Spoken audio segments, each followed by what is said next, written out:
Assalamualaikum warahmatullahi wabarakatuh. Perkenalkan, nama saya Yola Apriliani dengan NIM 30623044. Yang terhormat Bapak Profesor Dr. Haji Imam Hanafi MAG selaku dosen pengampu mata kuliah Harmonisasi Sains dan Agama.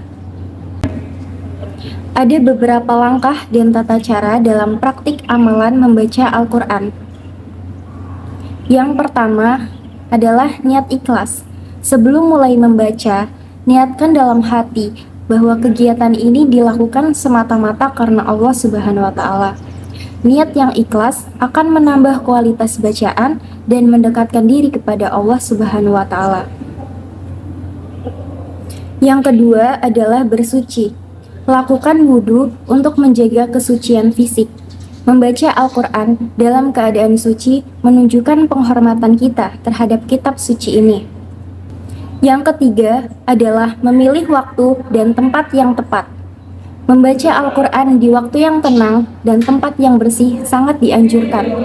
Waktu seperti setelah sholat subuh atau menjelang tidur adalah saat-saat yang ideal untuk membaca Al-Quran. Yang keempat, menghadap kiblat.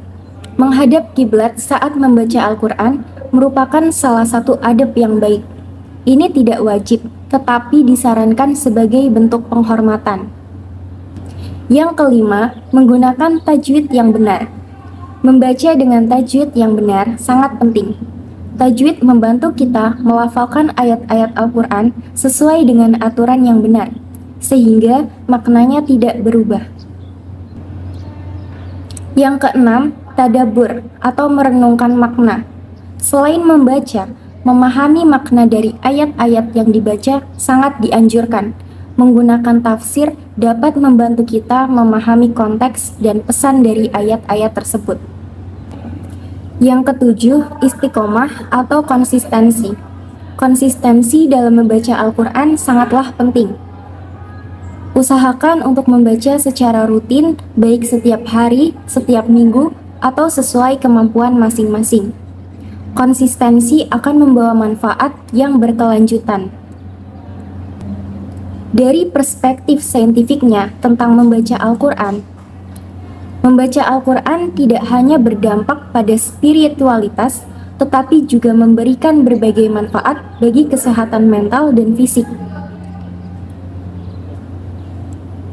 Yang pertama, reduksi stres. Penelitian menunjukkan bahwa mendengarkan atau membaca Al-Quran dapat menurunkan tingkat stres dan kecemasan. Suara bacaan Al-Quran memiliki efek menenangkan yang dapat membantu menurunkan tekanan darah dan detak jantung. Yang kedua, kesehatan emosional. Aktivitas membaca atau mendengarkan Al-Quran bisa memberikan ketenangan emosional. Studi ini menunjukkan bahwa aktivitas dapat mengurangi gejala depresi dan meningkatkan suasana hati secara keseluruhan. Yang ketiga, peningkatan fungsi. Menghafal Al-Quran dapat meningkatkan fungsi, yaitu fungsi kognitif, termasuk memori dan konsentrasi. Penelitian ini juga menunjukkan bahwa menghafal dan mempelajari teks yang kompleks seperti Al-Quran dapat memperkuat daya ingat dan keterampilan berpikir. Yang keempat, manfaat linguistik.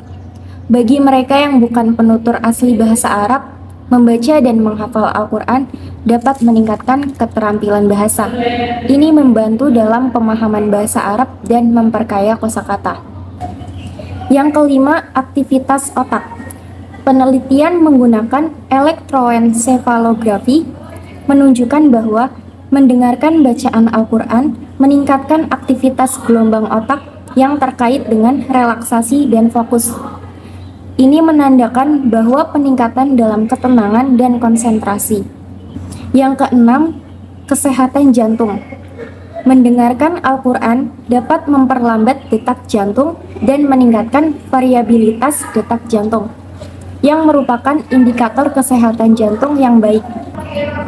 Jadi kesimpulannya, membaca Al-Quran adalah sebuah amalan yang kaya manfaat.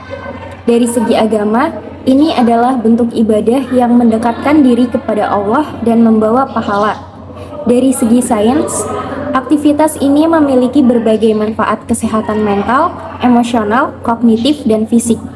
Oleh karena itu, menjadikan membaca Al-Quran sebagai bagian dari rutinitas harian dapat memberikan manfaat yang berkelanjutan dan holistik bagi kita semua.